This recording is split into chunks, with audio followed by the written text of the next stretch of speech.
Hi guys, welcome back to my vlog. It's been a while since our last vlog. So, mga pila na dyan siya ka months. And for today's short video, guys, gusto lang ako i-share. Well, tilawan ako na siya ng mga pagkaon. Actually, ako na siyang gitilawan. Pero I just want to share sa inyo ha. Kanina mo na ng mga napalit sa car, mga masiam-siam nga napalit mo sa car. So first, ako na siyang ginamay di ganiha. So ako na siyang ginganlan og gummy candy nga mango flavor, and it is worth 60 pesos ang iyahang box. Box ba na siya or baluna na siya?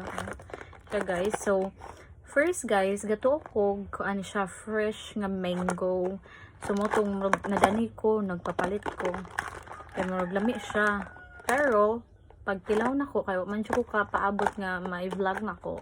Kaya dalawa na ko siya dayon. And sa pagtilaw na ko, iyang texture guys kay more gummy candy. Actually, gummy candy giguro ni siya, mango flavor.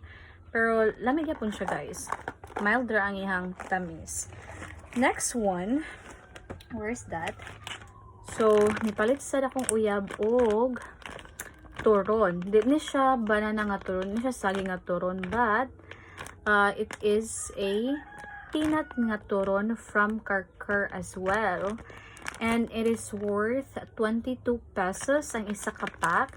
And ang sulod sa isa ka pack kay unom siya ka buok. Og ako na siyang nakanon og duha guys.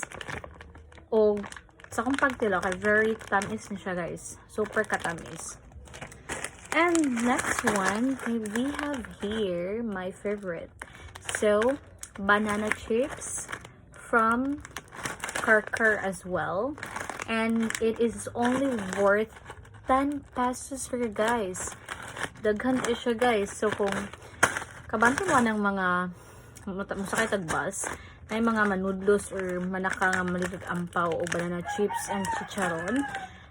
Sa tulos-tulos guys kay worth 20 pesos na siya guys. Pero kung mo walk-in mo dito sa Jet store kay 10 pesos ra lang baligya. Pero kung magpadala mo sa mua, worth 15 pesos siya guys. So ako na siyang gitilawan guys, pero I just want to share as well sa ako ang mga nakanan. Kasi di mo makatilaw, good share lang dyan ako ba. So wala siya guys, iyahang texture. Di ko ba kung nakita ba siya.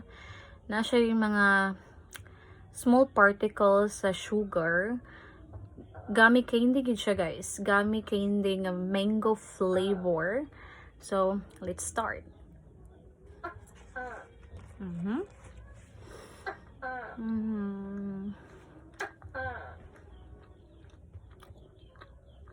Nga ang taste sa mango.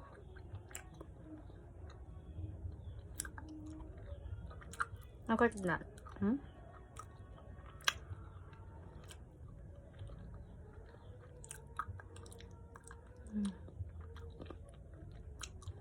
The design is very gummy candy. Mild ang tamis.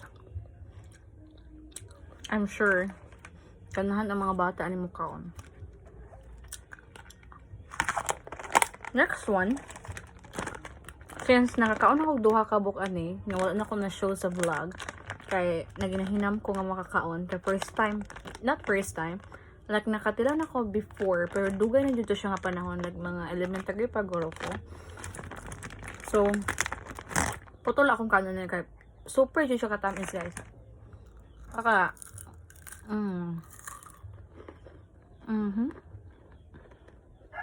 kung makita ang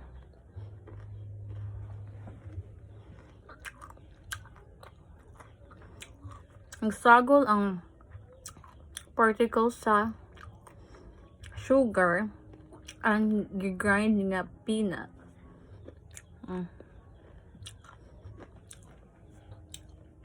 Lalo siya, especially para sa mga bata. Ganahan sila ni super katamis.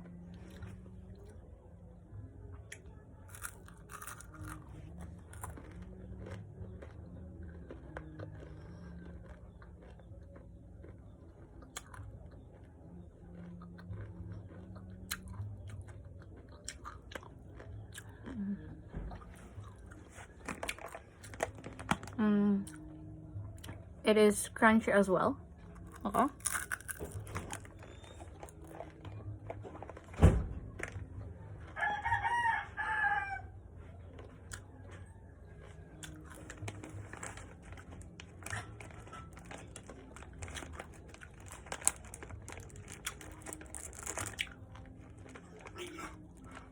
Lagay ko tubig lang. Palihog.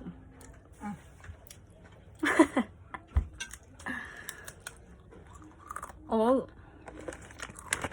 Banana chips. Ay, naganahan ako sa banana chips si Jet kan. Nagigamit kaya linghod nga saging. No nga, ingkit ni mo.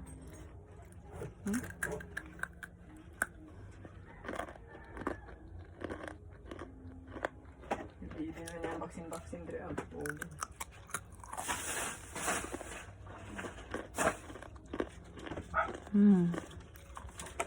Mild lang sa iyang tamis.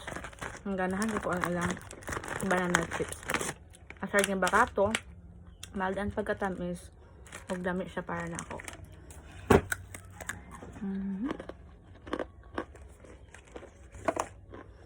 Ang tuwaso na to ang turon. Yan, ano? Klim-klim pa sa Western yan. Ha? Awa? Okay. Siyempre, Nickel and Doshi. Kuan, sila na 55,000? Dahan. 553. Belgium, pagikan. Kung saan na? Kung saan?